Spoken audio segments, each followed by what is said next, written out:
With Essex winning inside 2 days in Leicester, Hampshire will need to bat for a long time in their LV County Championship match with Kent at the Ageas Bowl, a game so far dominated by the batsmen, with the visitors in charge at the halfway point. Day one had belonged to Daniel Bell-Drummond and Sam Northeast, who had added 226 runs for the fourth wicket, both resuming their innings on the second morning with hundreds to their names. Northeast moved from 115 to 128 when he was at last dismissed, bowled by Matt Coles with a total on 330 for 4, having started the day on 312 for 3. Coles then picked up his fourth wicket of the innings against his former county. Darren Stevens well held off him by Will Smith, who began the day signing a new deal with Hampshire. Bell-Drummond had resumed his innings on a career-best 135 and showed no signs of giving his wicket away as the morning progressed. Indeed, this shot had him at his 150 made off 331 balls, the mark being reached just after the 110th over, which had ended the bonus points with Kent on 355 for 5, Hampshire having to settle for a solitary point for their bowling efforts. Bell-Drummond had struck 22 fours from all of those deliveries faced. Alas for him, he was soon out for 153, not picking Imran Tahir's googly to fall LBW after 438 minutes of crease occupation. It had been a good morning for Hampshire, who must have already sensed that Essex, their only promotion rivals, were going to win with ease at Grace Road, but the home side here were then held up some more by Sam Billings and Callum Haggett. They survived until lunch and were greedy for more runs after the break. Billings maintaining his excellent run of form with a 50 off 71 balls, an innings including 4 fours. Billings was just picking up from where Bell-Drummond and Northeast had left off, but he was scoring his runs at a quicker rate just to leave Hampshire struggling. This pair went on to add 81 runs together for the 7th wicket, bringing up the 450 in the process. Haggett had made 34 of those when he was run out by Tom Alsop after a mix-up in the communication between the batsmen. Billings, on 64 at the time, was clearly angry with himself, knowing that he had called his partner through too late.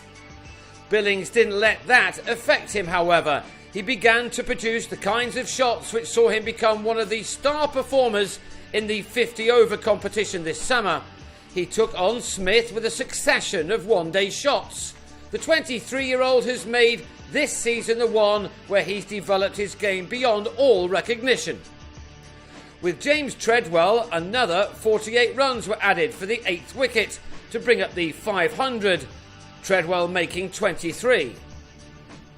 But on that, he edged a cut off Smith to Adam Wheater and left with his partner needing 14 more runs for his maiden championship 100. He'd moved on to 88 when Mitch Claydon found James Vince in the deep off Tahir, something that Billings was not too happy with. With only Adam Riley left for company, he hit another 4 before he tried to go big off Smith and hold out to Tahir to go for 92. Still, Billings had carried his team to a total of 507, Kent's best effort of the season. Hampshire finally got out to bat after 5 sessions in the field, and it would have not been easy for their opening batsmen to keep up their concentration against the new ball. Smith and Jimmy Adams did well then to see out the first 11 overs in knocking 30 runs off the deficit. But both were then out, Smith for 11 when he was trapped in front by Stevens, having his best ever season with the ball. Adams was then called through for a single by Dawson, which was never on, especially with the batsman getting stuck when Riley tried to stop the ball. The rest was left to Treadwell as Adams was on his way for 26. That brought in Vince, a man who began this campaign in extraordinary form, but one who's lost his way a bit of late. Now was the time for him to stick his chest out and score big once again. After all, that's just what Hampshire need to do now, with Essex completing their victory. 5 batting bonus points and a draw will give Hampshire an 11-point advantage going into the last round of games. But the home side were still 102 runs away from their first batting point when Dawson clipped this ball from Riley to Treadwell at wide mid-on after making 19.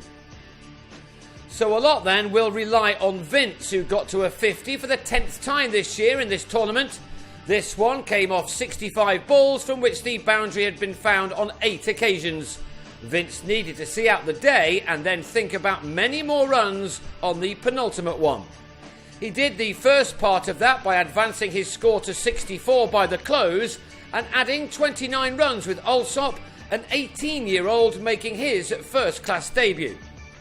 He's been dropped in at the deep end and will have a big role to play on day 3, one which will begin with Hampshire on 127 for 3, still needing 231 more runs just to avoid being asked to follow on. That they will need to do to just about secure what has now become a very important draw. The 5 points for that making a lot of difference as we move into the last week of the season.